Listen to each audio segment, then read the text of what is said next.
Romanos 6. Romanos 6.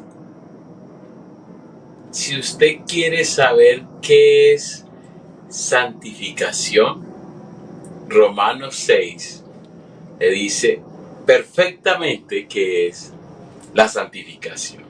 ¿Qué es la santidad? Esta realidad maravillosa de ser separado para Dios, ser separado del pecado para pasar a ser apartado para Dios. Eso es santidad o santificación.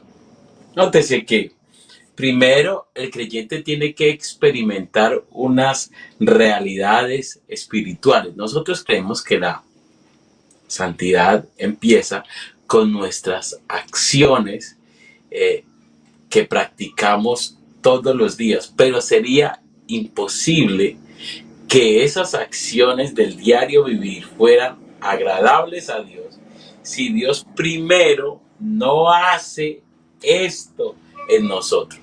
Y eso es lo que dice Romanos 6. Lo primero que Pablo comienza a hacerse estas preguntas en el capítulo 6 de Romanos, en los versículos 1 y 2, él comienza a decir, ¿qué pues diremos? ¿Perseveraremos en el pecado para que la gracia abunde? En ninguna manera, porque los que hemos muerto al pecado, ¿cómo viviremos aún en él? O sea, santificación es cuando no perseveramos en el pecado, cuando no vivimos en él. Eso es santificación. Ahora la pregunta es, ¿cómo logra el creyente no perseverar en el pecado y no vivir en él? La respuesta está de ahí en adelante, en el versículo 3, en el versículo 4, en el versículo 5. Aquí dice, bautizados en Cristo. Y más que el acto externo, que gloria a Dios por él, quiero hablarle del suceso espiritual, la realidad espiritual. Porque hay personas que se bautizan, pero no creen. Y cuando no creen, simplemente hacen un acto externo y ceremonial, pero no trasciende en una realidad espiritual. Yo sí le puedo asegurar que los que creen se bautizan, pero no todos los que se bautizan quiere decir que han creído como Dios lo demanda.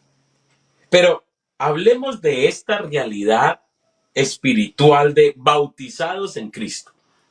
Aquí quiere decir que hay una realidad espiritual en que el creyente es sumergido en Cristo, inmerso en Cristo. No es otra cosa que ese momento en que usted fue salvo, usted fue colocado en Cristo Jesús. A ser colocado en Cristo Jesús, usted es uno con Cristo. Usted vive en armonía y en comunión con Cristo. Aquí bautizados en Cristo me quiere decir eso, una unidad con Cristo Jesús. Al ser usted uno con Cristo, lo que Cristo experimentó hace 2000 años, usted también lo experimenta. ¿Qué? Si Cristo murió, al ser usted uno con Cristo, usted muere con Cristo. Cuando Cristo fue crucificado, esto es hermoso, algo que sucedió hace 2000 años y usted lo vive ahora. Usted es crucificado juntamente con Cristo. Cuando Cristo fue sepultado, usted juntamente fue sepultado con Cristo.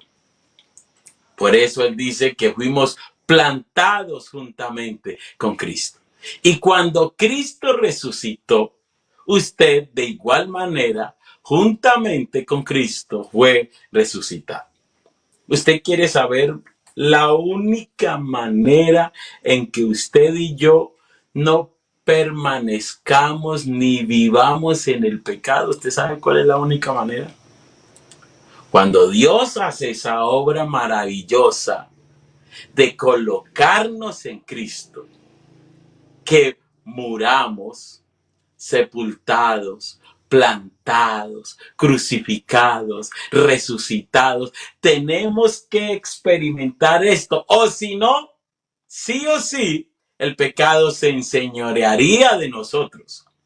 Es la única manera de no perseverar en el pecado, que Dios haga esta maravillosa obra en nosotros. Y mire lo que dice el versículo 6.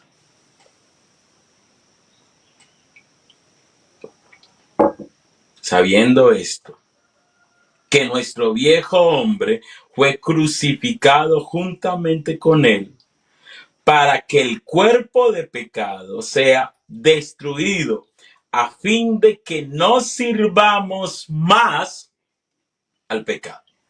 Cuando aquí dice destruido, no dice que nuestra condición caída, inclinada a pecar. Santiago lo llama la concupiscencia, eso de lo que somos atraídos y seducidos. No quiere decir porque somos unas nuevas criaturas en Cristo Jesús. No quiere decir que esa inclinación se extinguió. Aquí dice destruido. Destruido en su lenguaje original significa inoperante. O sea, no tiene la fuerza y la capacidad de reinar en nosotros como lo hacía antes. Porque o si no terminaríamos, ¿qué? Sirviendo al pecado. Me encanta esto. La nueva criatura en Cristo Jesús está forrada. ¿Sabe de qué? De esa condición caída que aún está en nosotros. Escúcheme, esta carne que usted ve aquí, el cuerpo simplemente es más, él lo dice por aquí en el versículo 13. En realidad este cuerpo simplemente es un instrumento. Este cuerpo no es ni bueno ni malo. Dependiendo lo que dice Gálatas 5, dependiendo quién controla nuestro ser, si es la carne o es el espíritu, dependiendo, entonces este cuerpo será un instrumento. Porque mira lo que dice el versículo 13. Ni tampoco presentéis vuestros miembros al pecado como instrumentos de iniquidad, sino presentaos vosotros mismos a Dios como vivos entre los muertos y vuestros miembros a Dios como instrumentos de justicia. O este cuerpo es un instrumento de justicia o es un instrumento de iniquidad. Quiero que tenga bien en claro esto. Dios tiene que crucificar ese viejo hombre, matar ese viejo hombre, sepultar ese viejo hombre. Ahora somos uno con Cristo, ahora somos inmersos en Cristo, ahora somos plantados con Cristo, ahora resucitamos en una nueva vida juntamente con Cristo. Y aún así, señores, aún así, con esta inclinación que cada individuo posee, el creyente, aún así, tiene una batalla titánica, una batalla continua de todos los días que no reine. Mire el verso 12. No reine pues el pecado en nuestro cuerpo mortal, de modo que le obedezcáis en sus concupiscencias. O sea que dentro de nuestro ser hay un conflicto de un monarca caído y ahora un nuevo estándar de vida, ahora un nuevo régimen de vida. Eso está en el capítulo 7, que cada uno quiere reinar. Si reina el pecado en nosotros, tristemente aquí me dice que le obedeceremos a sus concupiscencias. Esta naturaleza o condición caída, aunque está crucificada y todo, muerta y todo, sepultada y todo, resulta que todavía quiere reinar, quiere gobernarnos, quiere esclavizarnos. Dios hizo una obra maravillosa en nosotros, pero cada creyente tiene que tener una batalla continua para que esta inclinación pecaminosa no reine y nos vuelva a esclavizar. Y esta batalla solamente, mire, Dios nos hace una nueva naturaleza. Pero si nosotros no tuviésemos el poder de Dios y la energía de Dios a cada momento fortaleciéndonos, controlándonos, guiándonos, nosotros terminaríamos, señores, siendo instrumentos de iniquidad. La única manera es que el poder de Dios a cada momento nos controle.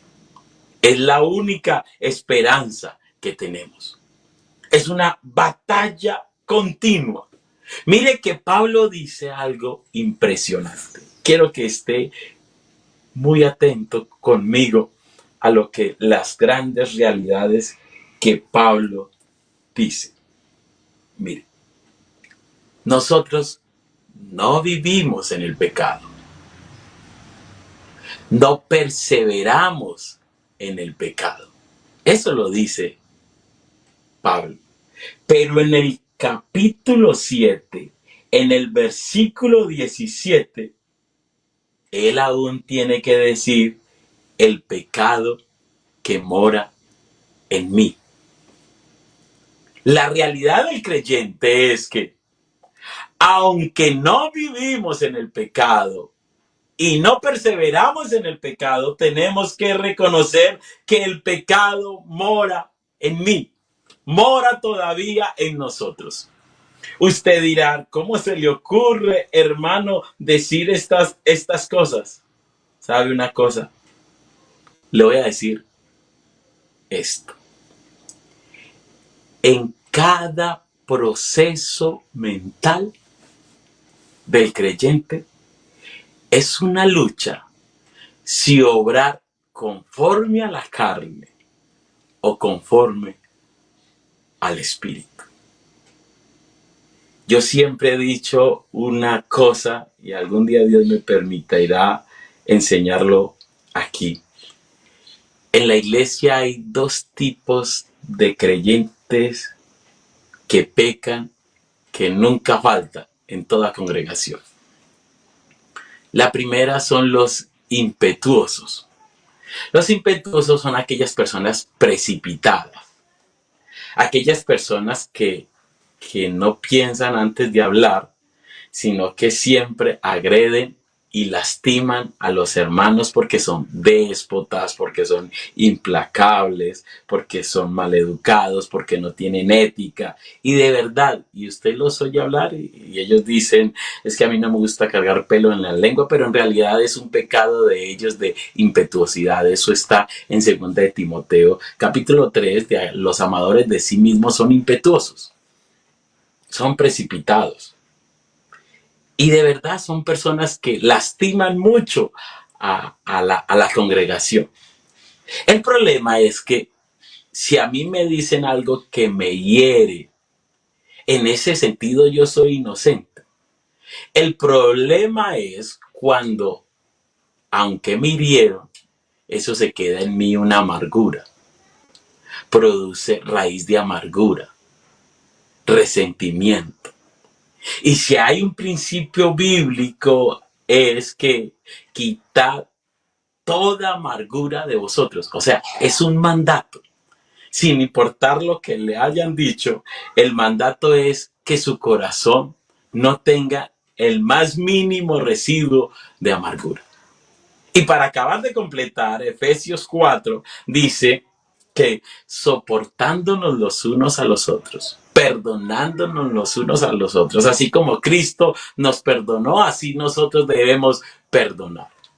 ¿Qué quiere decir? Cuando alguien peca por impetuoso, peca delante de Dios. Pero si yo no soporto eso y me dejo llenar de amargura y a veces hasta deseo la venganza, señores, también termino pecando porque no obedezco el de soportar y el de perdonar.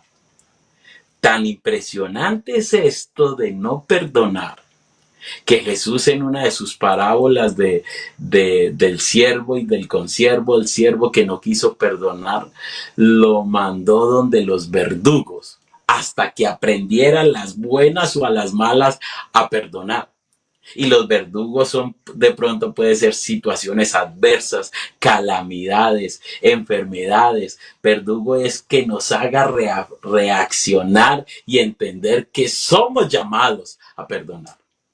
Hay unos que son impetuosos y hay otros que los que son heridos, que supuestamente son personas de bien, pero si no perdonan, terminan siendo homicidas.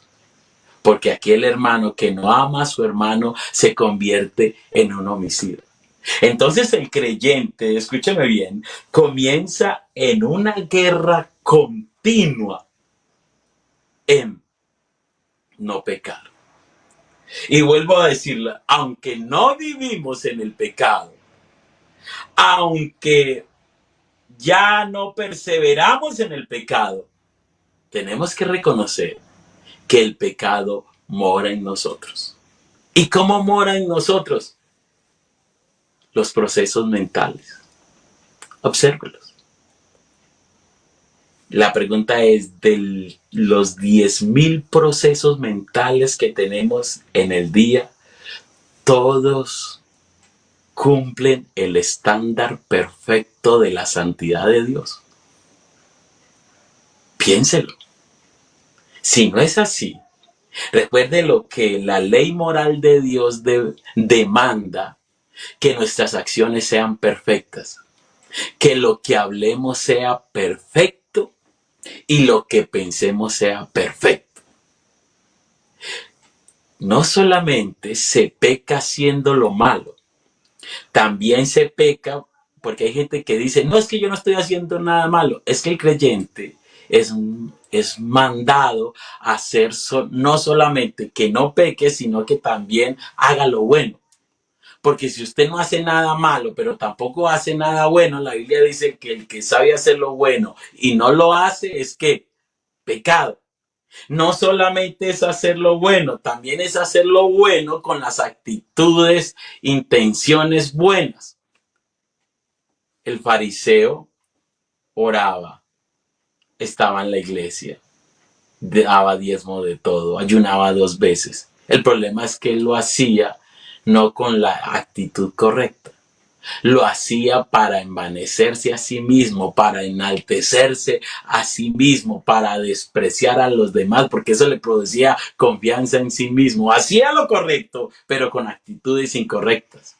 Y Jesús dice, si tu justicia no fuere mayor como la de los fariseos, no podrás entrar al reino de los cielos. Los fariseos hacían lo correcto. El problema es que no tenían la actitud correcta.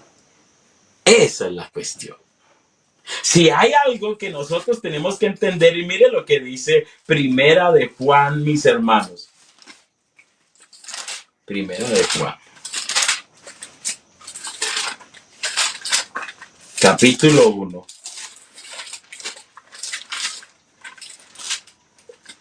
Versículo 8. Mire lo que dice, lo que nos dice Juan. Si decimos que no tenemos pecado, escúcheme, eso es lo que dice Pablo, el pecado que mora en mí.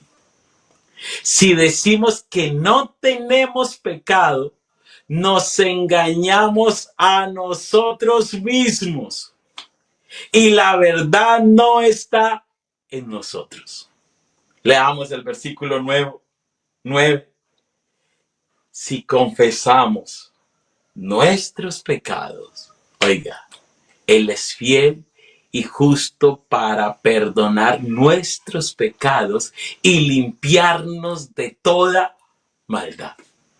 Mire que en este versículo 9 dice limpiarnos, o sea que esto es continuo presente.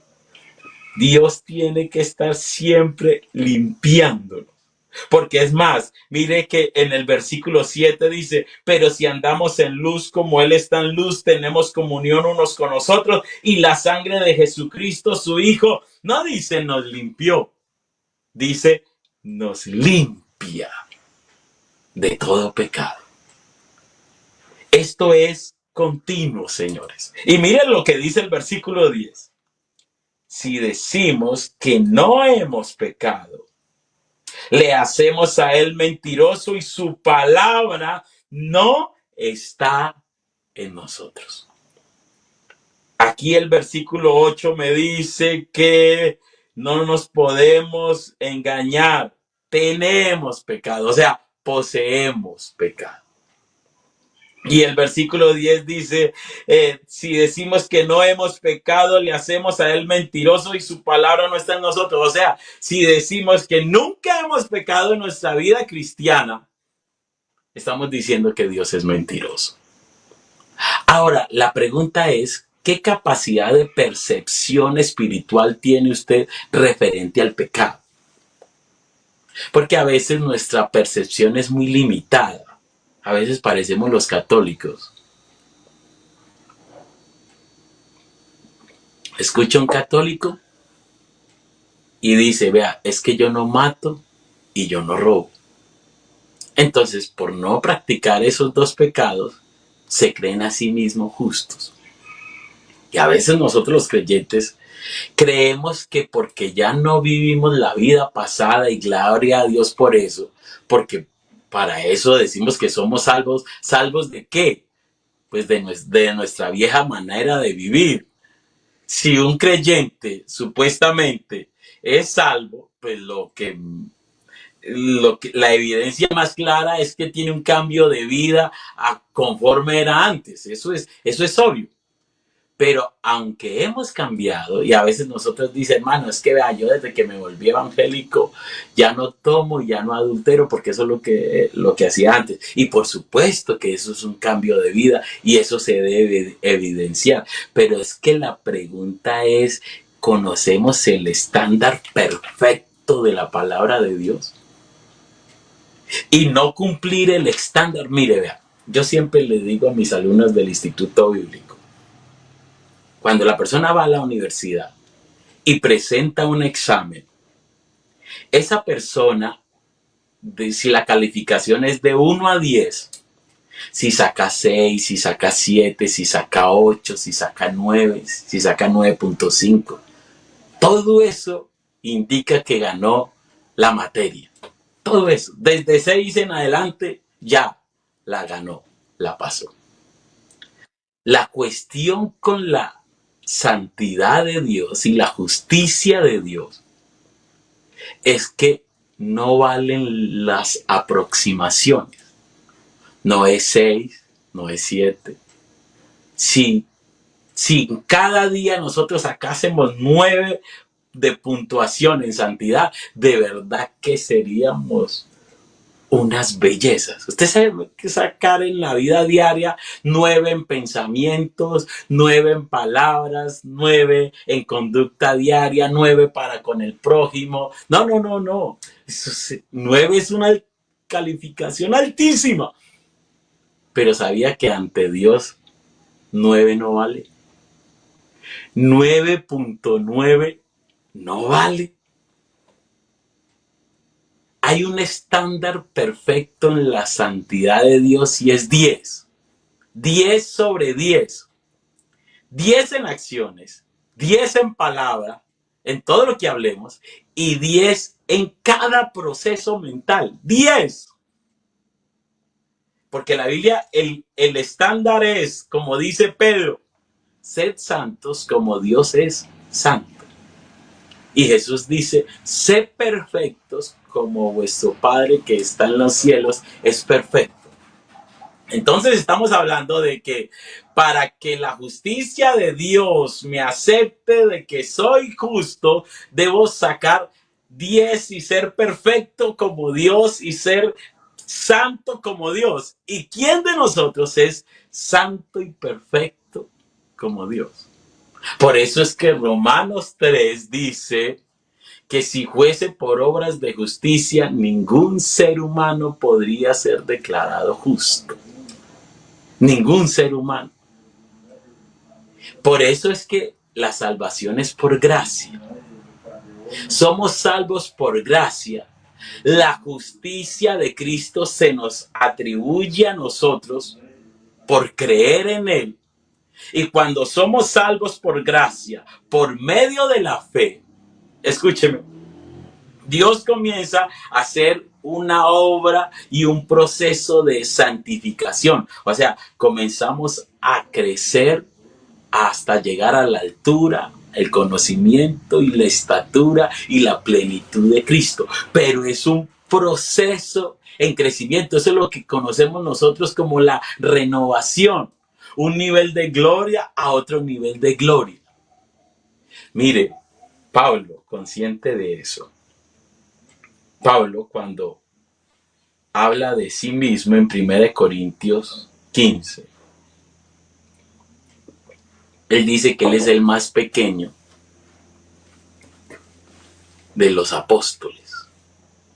Pero a medida de que él se iba acercando a la santidad de Dios, él decía, mire, eso está en Efesios 3, soy menos que el más pequeño de todos los santos. O sea, había un grupo selecto que eran los apóstoles. Y él primero dijo, soy el más pequeño de ellos. Pero ahora no se coloca en ese grupo selecto, sino que se coloca en todo lo que es los santos, la iglesia del Señor, en todos. Y él dice, no, un momentico, soy menos que el más pequeño. Pero ya en primera de Timoteo, cuando él está en toda su plenitud, en toda su madurez cristiana, él tiene que decir, vea, soy el primero. ¿Soy el primero de qué? De los pecadores.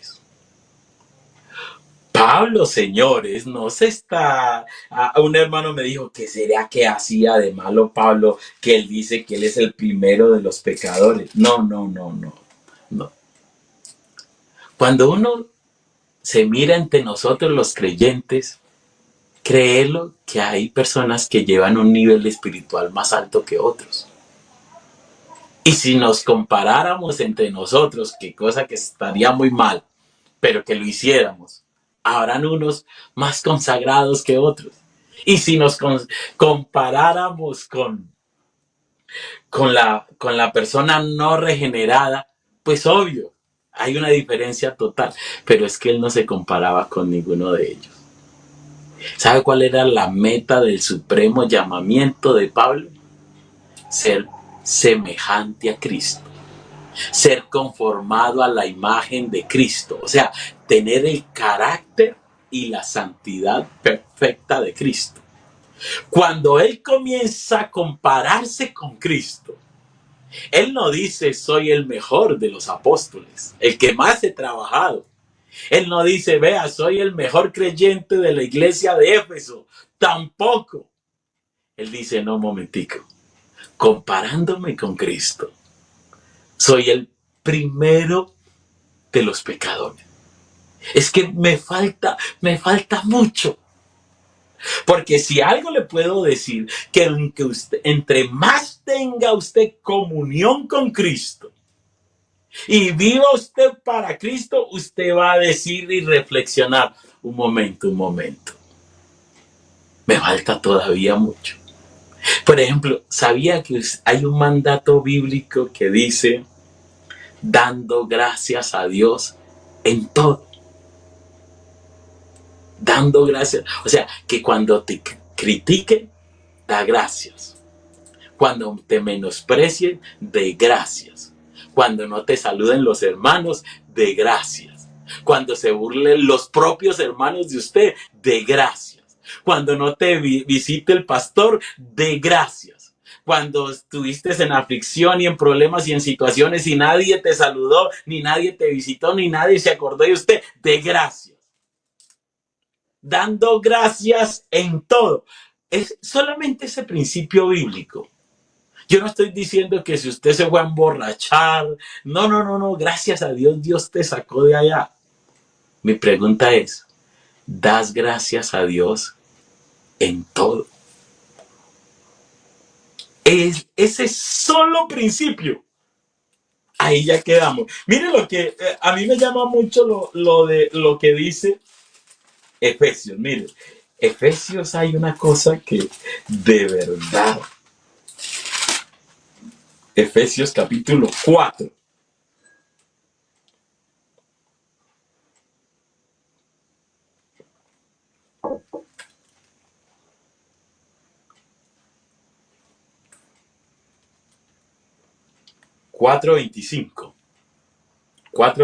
Efesios 4:25.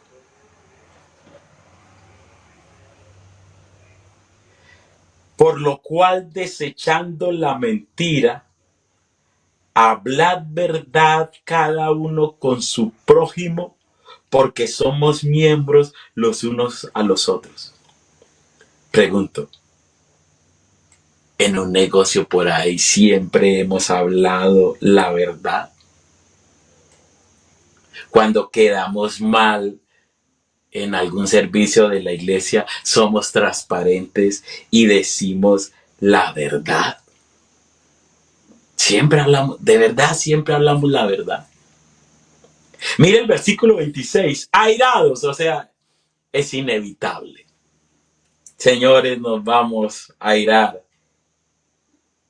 Pero la cuestión es, pero no pequéis. ¿Cuándo se peca? No se ponga el sol vuestro enojo sobre vuestro enojo. Vea, uno de los pecados más difíciles de nosotros controlar son las reacciones. Las reacciones con nuestro cónyuge, las reacciones con nuestros hermanos, con nuestros hijos, con nuestros vecinos, las reacciones cuando vamos manejando un vehículo, reacciones cuando estamos haciendo la fila en alguna situación. Las reacciones de ira son de las cosas más complejas del creyente aprender a dominar. Hay gente que hasta se aira orando. Y lo más impresionante es que creen que tienen la justa razón. Las ancianitas que van bien temprano a orar, y si un músico comenzó a hacerles ruido con la batería, con el teclado, cosa que sí es, yo no estoy diciendo que no, está mal hacer ruido, interrumpir la oración, pero nada de eso usted le da derecho de airarse y hacerle un reclamo airado a ese músico. Y lo peor de todo, no solamente es difícil de controlar esta reacción en ira, sino que aquí dice, no se ponga el sol vuestro enojo, sobre vuestro enojo. ¿Qué quiere decir eso? Que no solamente reaccionamos, sino que terminamos enojados con esa persona. Ya no somos de igual de amables. Ya nos saludamos con esa alegría y con ese gozo que teníamos antes. Se queda ahí esa raíz de amargura y dice que pecamos si eso ocurrió a las 12 del día y si llegó a las 6 de la tarde, a las 7 y todavía estamos enojados, pecamos. El 28, el que hurtaba no hurte más, sino trabaje haciendo con sus manos lo que es bueno para que tenga que compartir con el que padece necesidad. Pregunto, usted dice, yo no hurto, gloria a Dios. Estoy trabajando, gloria a Dios. Pero ¿cómo está ese don de compartir? ¿Cómo está? Yo no estoy diciendo que todo tu salario y toda tu riqueza las tiene que compartir, sino que ¿Ha compartido lo que es justo? ¿Practica ese don de compartir con aquellos que padecen necesidad? Pregúntese. Y mira lo que dice el versículo 29. Ninguna palabra corrompida salga de vuestra boca. Nosotros normalmente creemos que corrompida es algo vulgar y claro, está en ese rango. Las palabras vulgares son palabras corrompidas, pero aquí palabras corrompidas, ¿sabe qué son también? Mire, vea, sino la que sea buena para la necesaria edificación a fin de dar gracia a los oyentes. Escúcheme, cuando yo no hablo con el fin de edificar, sino de destruir, así no diga groserías. Si yo critico con el fin de hacer daño, de expresar mi resentimiento, mi amargura, mi inconformidad. Si yo hago todo eso, escúcheme, eso son palabras corrompidas. Pregunto, ¿usted es una persona que mantiene criticando todo en la iglesia? Si el culto es muy largo, malo y lo expresa. Si es muy corto, malo. Si cantaron ciertos coros, si es cortica la alabanza, si es larga. Eso son palabras corrompidas. Si usted está insatisfecho por todo y lo expresa a todo mundo y diario todo mundo lo identifica que usted es una fuente de amargura. Aquí me dice que el mandato es que no hable ninguna palabra corrompida salga de vuestra boca. Señores, el versículo 30 dice, y no contristéis al Espíritu Santo de Dios. No crea que usted contrista al Espíritu es porque hace un año que no hablo en lengua y tengo el Espíritu contrito. No, no, no, no, no, no. Contristar el Espíritu es esto lo que le estoy leyendo. Usted contrita al Espíritu cuando en el versículo 31 me dice que usted no quita toda amargura. ¿Usted entiende que tiene el Espíritu Santo dentro de usted? ¿Usted lo entiende eso? Y él mora en usted, habita en usted el Espíritu Santo. Y resulta que el Espíritu Santo tiene que convivir con la amargura de su corazón, con el enojo de su corazón, con la ira suya, con la gritería, con la maledicencia y con la malicia, señores. El Espíritu Santo le toca que cohabitar con toda esta inmundicia. Ahí es cuando está contrito. El Espíritu Santo es contrito cuando usted en el versículo 32, cuando usted no es benigno, cuando usted no es misericordioso, cuando usted no perdona. Ahí contrista el Espíritu Santo. No, avivemos el fuego del don de Dios. Por supuesto que una de las experiencias más lindas del creyente es hablar en lenguas, porque Pablo dice que se edifica a sí mismo. Pero su espiritualidad, escúcheme bien, del Espíritu Santo y el avivar del fuego del don de Dios que está, no son 15 minutos cuando usted habla en lenguas o 20 minutos. No, esto es una conducta a diaria. Y si usted y yo somos controlados por el Espíritu Santo, pues el Espíritu Santo lo avivamos en nosotros cuando quitamos. ¿Cuál es la amargura? Algo que usted siempre recuerda de su cónyuge, que le dijo tal día, tales horas, le dijo gorda o le dijo flaca o le dijo fea. ¿Hace cuánto? Y usted recuerda y recuerda, señores.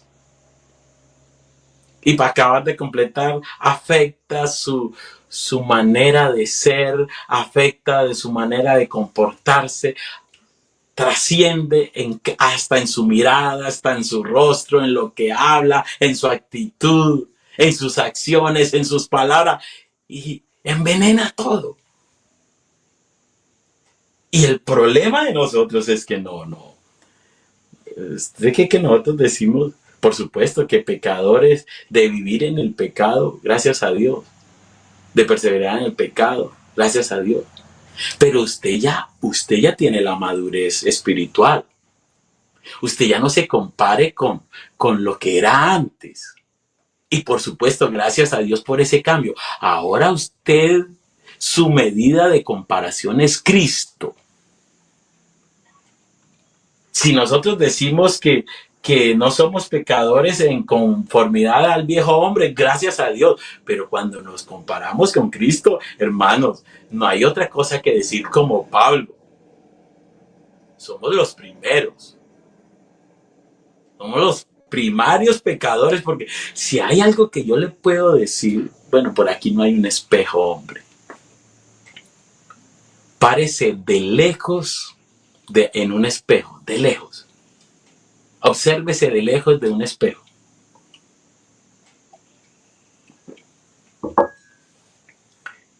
Y usted puede tener una perspectiva de sí mismo de una manera generalizada. A medida de la distancia que esté en el espejo, así usted puede tener una visión generalizada. Pero cuando usted se acerca más al espejo, usted podrá detallar cosas que no veía desde lejos. Por eso nótese que las mujeres, mi esposa, ellas tienen un espejito, así, ¿verdad? Y se lo ponen así. ¿Sabe para qué? Para sacarse los puntos negros y las espinillas. A 2 metros de distancia usted dice, no, mira cómo tengo la cara de limpiecita. Pero si se la coloca aquí, se va a ver esos puntos negros que antes no lo veía. ¿Qué quiere decir eso? Entre más usted se acerque a Jesucristo, señores, entre más vea su santidad, entre más entienda esta palabra, usted no va a envanecerse y decirse, oh, yo soy el mejor de los creyentes.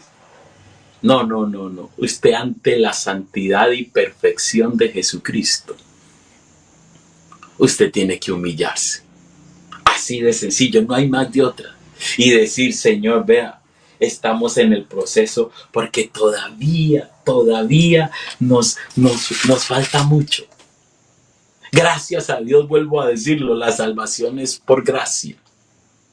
Porque si fuese por obras, Dios exigiría hasta 100% los pensamientos perfectos para poder ser salvos. Y ahí sí quiero decirlo, que todos tendríamos que decir, no, es imposible sacar 10 por puntaje, 10 sería. Mire, yo quiero que entienda una cosa. En la primera carta de Juan, en el capítulo 1, tenemos que entender que aún poseemos pecado y que la obra de Cristo limpiándonos es continua. Y en el capítulo 2, el versículo 1, en esos pecados escandalosos, tristemente, en un momento dado, tristemente el creyente ha caído. Pero mire, hijitos míos, estas cosas os escribo para que no pequéis, y si alguno hubiere pecado, abogado tenemos para con el Padre, a Jesucristo el justo. Tal vez usted, creyente, ha caído en estos pecados escandalosos y usted dice, bueno, ¿qué pasa aquí conmigo? Mire, aquí dice que tenemos un abogado. que intercede por nosotros. Jesucristo intercede aun cuando usted tristemente fracasó. ¿Para qué? Ahí dice el para qué. Para que no pequéis. Tristemente hay creyentes que han caído en pecados escandalosos, pero como son hijos de Dios, le prometo que Dios los restaura y Dios los levanta. Y aunque hay que entender que la gente siempre va a recordarte y siempre te va a señalar, lo más hermoso de todo es que Cristo te ha perdonado, Cristo te ha restaurado. Y usted no vuelve a caer en ese pecado. Quiere que entienda eso. El capítulo 1 nos dice que tenemos pecado y todos los días tenemos que luchar con esa clase de pecado. Todos los días tenemos que confesar a Dios para que Él nos limpie. Y aún así hemos pecado.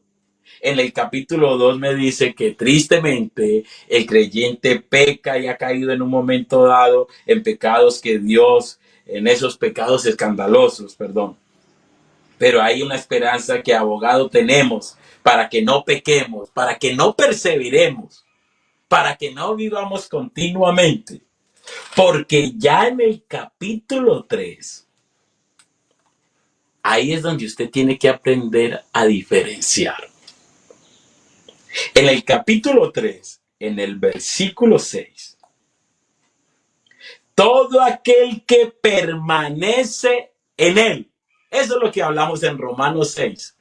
Cuando usted fue inmerso en Cristo, cuando usted es uno con Cristo, cuando usted tiene comunión con Cristo, cuando usted tiene armonía con Cristo, mire, vea, no dice, todo aquel que permanece en él no ha pecado, o no pecará, o no pecó. No dice, no peca. Quiero que entienda esto. Aquí dice un presente continuo, no peca. Una cosa es que el pecado mora en nosotros. Otra cosa es esto, peca. ¿Qué quiere decir eso? Cuando una persona vive en el pecado y persevera en el pecado. Yo quiero que me entienda muy bien. Es una lucha continua de nosotros contra el pecado.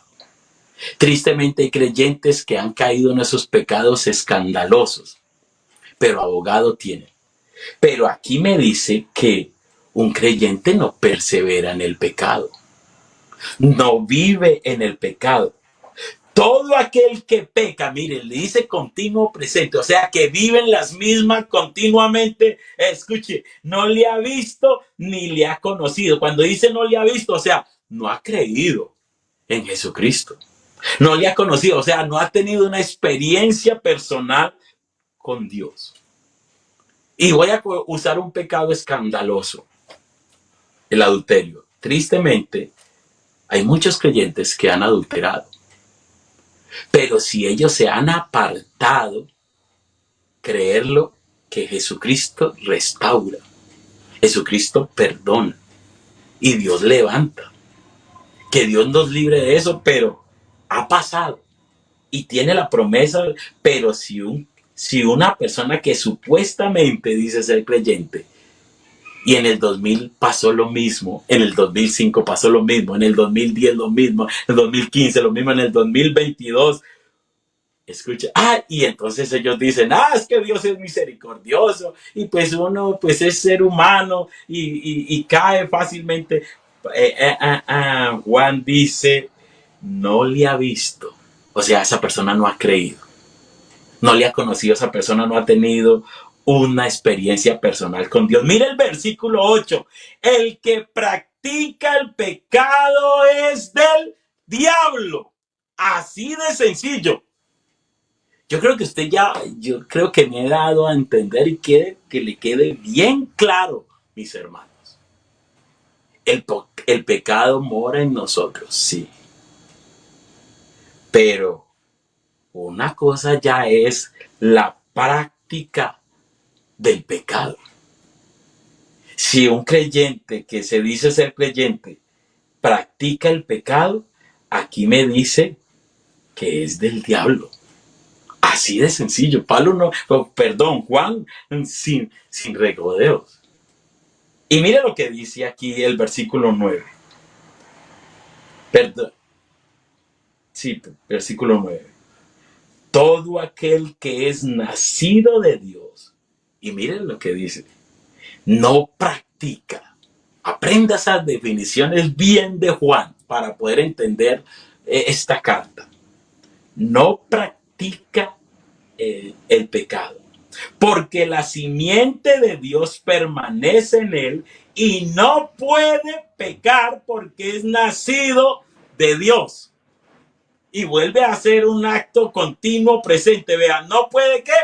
Pecar. Lo que viene desde atrás es, no puede pecar, es no puede estar practicando el pecado.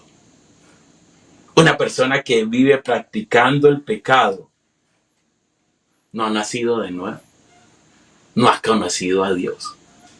Así de sencillo. Y para terminar, voy a explicarles San Juan, primera de Juan, capítulo 5.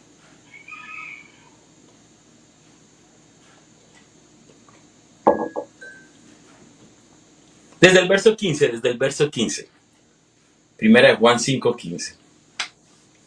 Y si sabemos que Él nos oye en cualquier cosa que pidamos, sabemos que tenemos las peticiones que le hayamos hecho.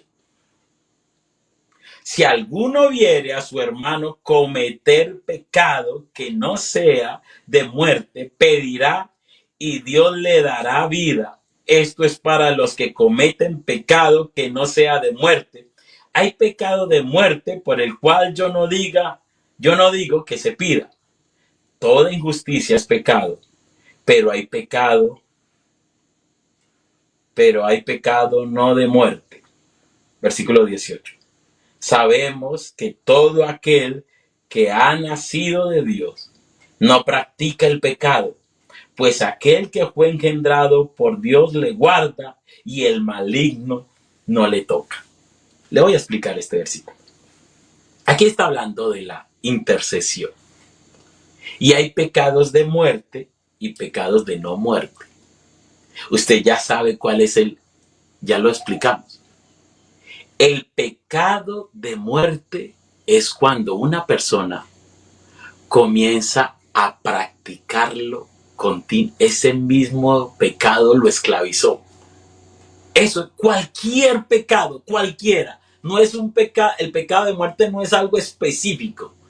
El pecado de muerte es cualquier pecado que la persona lo practica y persevera, vive en él. Ese es el pecado de muerte. Y el pecado de no muerte es cualquier pecado que tristemente el creyente ha caído, pero aquí en la oración de intercesión él le pedirá a Dios, le rogará a Dios y Dios le dará vida. Pues no es vida espiritual porque él es un hermano, o sea que la tiene. Aquí es vida física, ya le voy a explicar. Si hay una persona que es de pecado de muerte, que practica de muerte y no es creyente, esa persona vivirá como bastardo. Eso está en Hebreos 12. Dios a los bastardos no los castiga. Ya voy a terminar. Que vivan como quieran. Son unas cizañas, son unos lobos y van a vivir como quieran y nunca van a recibir la reprensión de Dios. Pero cuando es un creyente y que tristemente ha caído en los pecados de muerte en el sentido de que el pecado lo esclavizó y él está atado de ese pecado. ¿Sabe qué? Juan dice, mire, vea, yo no voy a decir que no ore, si quiere ore, pero si él es hijo de Dios, él va a recibir la disciplina de Dios. Porque es que ahí dice que el diablo, el maligno no le toca. O sea, ¿se acuerda cuando Dios nos tocó y nos transformó y nos hizo una nueva criatura? El diablo no tiene la capacidad y el poder para tocar a un creyente y volverlo a ser esclavo del pecado. Eso es lo que dice ahí. Cuando un creyente tristemente cae en esa condición de ser un practicante continuo del pecado, Juan dice, vea, no ore. Que por más que usted ore, Dios, como es un hijo de Dios, Dios le va a caer con toda la disciplina. Y es tan fuerte la disciplina que si es necesario, Dios le va a quitar la vida. Dios prefiere quitarle la vida con tal de que su alma se salve y no dejarlo que siga pecando. Eso es lo que quiere decir ahí. Porque si en un momento dado el creyente se arrepiente y se aparta de una práctica como tal, Dios lo dejará seguir viviendo, es lo que dice Juan ahí. Pero si él tristemente se ha vuelto un practicante, Dios como lo ama, Dios lo va a castigar severamente, que si es necesario le quita la vida. Y se lo voy a, ya para terminar con este ejemplo. Una hermana en San Antonio conoció al Señor hace 22 años y se hizo bautizar. Vestía como creyente, asistía, nadie tenía que decir nada de la hermana. ¿Y sabe cuál era su gran esclavitud? En que perseveraba en el pecado, practicaba el pecado, vivía en el pecado. ¿Sabe cuál era? Que le leyeran las cartas. 20 años Dios la esperó, 20 años. Y ella seguía practicando. Eso es un pecado de muerte, porque lo practicaba continuamente. ¿Sabe qué hizo Dios? La esperó 20 años y le envió una enfermedad terminal. Y le dio un mes. Un mes, mis hermanos. En ese mes, ella se arrepintió. Confesó su pecado y reconoció que había pecado contra Dios. Si recibió esta disciplina tan severa, no era una bastarda, era una hija de Dios. Y cuando reconoció su pecado, ¿sabe qué dijo ella? Estoy en paz con Dios. Estoy en paz. Y cuando dijo estoy en paz, duró una semana más y se murió. Dios la hubiera podido sanar, pero en ese momento no quiso. Porque lo más seguro es que si Dios la sanaba, podía fácilmente volver a caer en eso. Entonces Dios optó más bien castigarla de esa manera para salvar su alma. La pregunta es, ¿cómo quiere que Dios actúe en nosotros? Dios empezó una obra matando tu viejo hombre, santificándote, dándote nueva vida, sepultando ese viejo hombre, crucificando ese viejo hombre. Tenemos una batalla continua con el pecado. Y Dios va a completar esa obra. El poder de Dios está en usted. Recuérdelo bien que somos salvos por gracia. Pero al ser salvos por gracia, tenemos que dar evidencias de que somos ¿qué? Salvos. Porque Él nos creó conforme a Él para que diéramos frutos de justicia. Vivamos en santidad. Y Dios hará un proceso el que tenga que hacer para que le agrademos todo conforme Él lo agrade. Por eso humillémonos delante de Dios y que Dios nos limpie de todo pecado y crezcamos cada día conforme a lo que diga la palabra. Perfectos ninguno somos, pero sí debemos alcanzar una madurez espiritual que evidencie de que cada día somos más y más santificados conforme a la palabra del Señor. Un abrazo, espero haberme dejado bien claro. Dios los bendiga.